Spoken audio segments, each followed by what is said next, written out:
بسم اللہ الرحمن الرحیم۔ مغل بادشاہ جہانگیر کے 5 بیٹے تھے: خسرو مرزا، جہاندار مرزا، پرویز مرزا، شاہجہاں مرزا اور شہریار مرزا۔ جیسا کہ سب جانتے ہیں کہ بیگم نور جہاں اور مغل بادشاہ جہانگیر کی شادی محبت کے اوپر ہوئی۔ جہانگیر اپنی بیگم پر جان چھڑکتا تھا۔ نور جہاں نے جہانگیر سے دوسری شادی کر رکھی تھی۔ نور جہاں کا ایک بیٹا جس کا نام شہریار مرزا تھا، اس کو وہ بادشاہ بنانا چاہتی تھی، لیکن لکھنے والے مورخ لکھتے ہیں مغل بادشاہ جہانگیر کا کہنا تھا کہ ایک جام، ایک کٹوری گوشت اور نور جہاں کا ایک دیدار میرے لیے کافی ہے۔ شہنشاہ جہانگیر مکمل طور پر اپنی بیگم نور جہاں کے زیر اثر تھا۔ ملکہ نور جہاں شہریار مرزا کو اگلا بادشاہ بنانا چاہتی تھی، لیکن بادشاہ جہانگیر شاہجہاں کو اگلا بادشاہ بنانا چاہتا تھا۔ اس بات پر بادشاہ اور ملکہ میں رسا کشی شروع ہو گئی۔ نور جہاں جہانگیر کو کہتی اور جہانگیر آگے سے ٹال دیتا۔ یہ کام کچھ دن جاری رہا اور ایک دن نور جہاں نے فیصلہ کر لیا کہ آج تو فیصلہ ہو کر ہی رہے گا۔ نور جہاں ایک دفعہ بادشاہ جہانگیر سے اگلے شہنشاہ کے بارے میں بات کی اور کہا کہ میں شہریار مرزا کو اگلا بادشاہ بنانا چاہتی ہوں، جبکہ بادشاہ پورا اپنی بیگم کے زیر و اثر ہونے کے باوجود نے کہا کہ میں شاہجہاں مرزا کو اگلا بادشاہ بنانا چاہتا ہوں، لیکن دونوں کے درمیان بات کافی دن تک چلتی رہی۔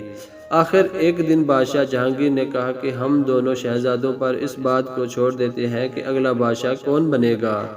میں دونوں شہزادوں کو بلاتا ہوں اور ان سے ایک ایک سوال کرتا ہوں، جس کا جواب ٹھیک ہوا ہم اس کو ہندوستان کا اگلا بادشاہ نامزد کر دیں گے۔ نور جہاں مان گئی۔ بادشاہ نے دونوں شہزادوں کو بلا بھیجا۔ دونوں شہزادے ہاتھ باندھ کر بادشاہ کے آگے کھڑے ہو گئے۔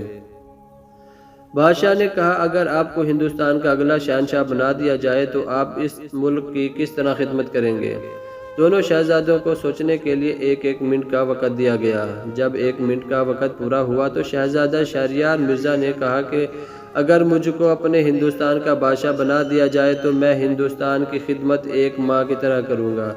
بادشاہ جہانگیر یہ جواب سن کر کافی حیران ہوا اور کہا کہ ایک ماں کی طرح ہی کیوں، ایک بیٹے یا ایک باپ کی طرح کیوں نہیں؟ اس پر شہریار مرزا نے جواب دیا کہ ایک ماں اپنے بیٹوں کو جنم دیتی ہے اور اس کی پرورش کرتی ہے اور اس کی حفاظت کرنے کے لیے دن رات ایک کر دیتی ہے، لہٰذا میں اپنے ملک کی خدمت ایک ماں کی طرح کروں گا۔ شہزادہ کا یہ جواب سن کر بادشاہ جہانگیر شہزادہ شاہجہاں کی طرف مخاطب ہوا اور کہا کہ بیٹا آپ بھی کچھ بولیں۔ اگر آپ کو اس ملک کی سلطنت دی جائے تو آپ اس طرح اس ملک کی خدمت کریں گے؟ شہزادہ شہنشاہ جہانگیر نے فوراً جواب دیا کہ میں اپنے ملک کی خدمت اور حفاظت ایک ماں کی طرح نہیں بلکہ ایک محبوب کی طرح کروں گا۔ یہ سن کر بادشاہ اور ملکہ حیران رہ گئے۔ شاہجہاں نے مزید کہا کہ ماں کے ساتھ ہندوستان میں پائے جانے والے آثار قدیمی میں جو بھی عمارتیں تخلیق کی گئی وہ سب شاہجہاں کے دور میں ہی بنی۔ دنیا کے 7 عجوبوں میں شامل ایک عجوبہ تاج محل، اس کو شاہجہاں نے بنوایا۔ یہ اس دور کی سب سے مہنگی ترین عمارت ہے۔ اس پر اس دور میں 32 ملین ہندوستانی روپے خرچ ہوئے۔ شاہجہاں نے ایران، اٹلی اور ترکی کے سے دیگر کاریگر منگوائے جنہوں نے تاج محل کو تعمیر کیا۔ دلی کا لال قلعہ ہندوستان میں آج بھی قائم ہے۔ یہ ہندوستان کی نشانی سمجھی جاتی ہے۔ یہ سب بھی شاہجہاں کے دور میں ہی تعمیر کیا گیا۔ لاہور میں پائے جانے والی موتی مسجد شاہجہاں کا ہی شاہکار ہے۔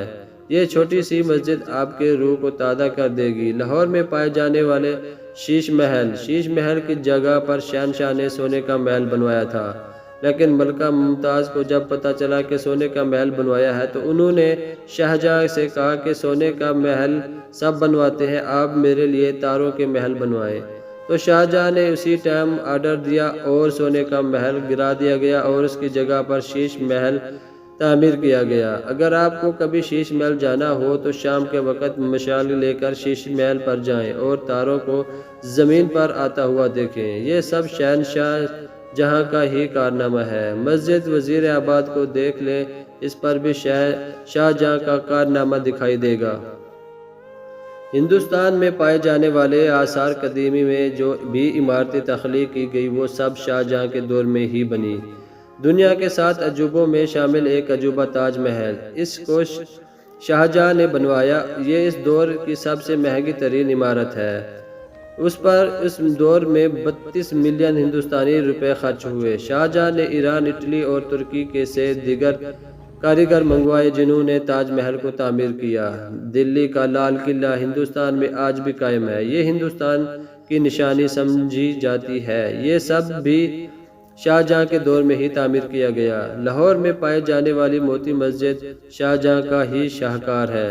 یہ چھوٹی سی مسجد آپ کے روح کو تازہ کر دے گی۔ لاہور میں پائے جانے والے شیش محل کی جگہ پر شہنشاہ نے سونے کا محل بنوایا تھا، لیکن ملکہ ممتاز کو جب پتہ چلا کہ سونے کا محل بنوایا ہے تو انہوں نے شاہجہاں سے کہا کہ سونے کا محل سب بنواتے ہیں، آپ میرے لیے تاروں کے محل بنوائیں۔ تو شاہجہاں نے اسی ٹائم آرڈر دیا اور سونے کا محل گرا دیا گیا اور اس کی جگہ پر شیش محل تعمیر کیا گیا۔ اگر آپ کو کبھی شیش محل جانا ہو تو شام کے وقت مشعل لے کر شیش محل پر جائیں اور تاروں کو زمین پر آتا ہوا دیکھیں۔ یہ سب شہنشاہ جہاں کا ہی کارنامہ ہے۔ مسجد وزیر آباد کو دیکھ لیں، اس پر بھی شاہجہاں کا کارنامہ دکھائی دے گا۔ غرض ہندوستان میں پائی جانے والی تمام عمارتوں کو دیکھ لیں، آپ کو ان کے پیچھے کہیں نہ کہیں شاہجہاں کا نام لازمی نظر آئے گا۔ 30 سالوں میں شاہجہاں نے ہندوستان کا نقشہ بدل کر رکھ دیا اور انہوں نے واقعی ہی ملک سے ایک محبوب کی طرح محبت کی، اور انہوں نے ثابت کر دیا کہ اگر آپ ایک محبوب سے محبت کرتے ہیں تو اس کو اس طرح چاہیں کہ پوری دنیا یاد رکھے۔ انہوں نے اپنے والد سے جو وعدہ کیا تھا وہ کر کے دکھایا۔ چنانچہ اس سے ثابت ہوتا ہے کہ اپنے ملک کو وہ لوگ سنوارتے ہیں جو اس کے ساتھ محبوب کی طرح محبت کرتے ہیں۔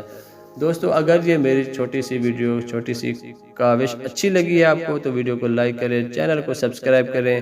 ملتے ہیں کسی نئی اچھی ویڈیو میں، تب تک کے لیے اللہ حافظ۔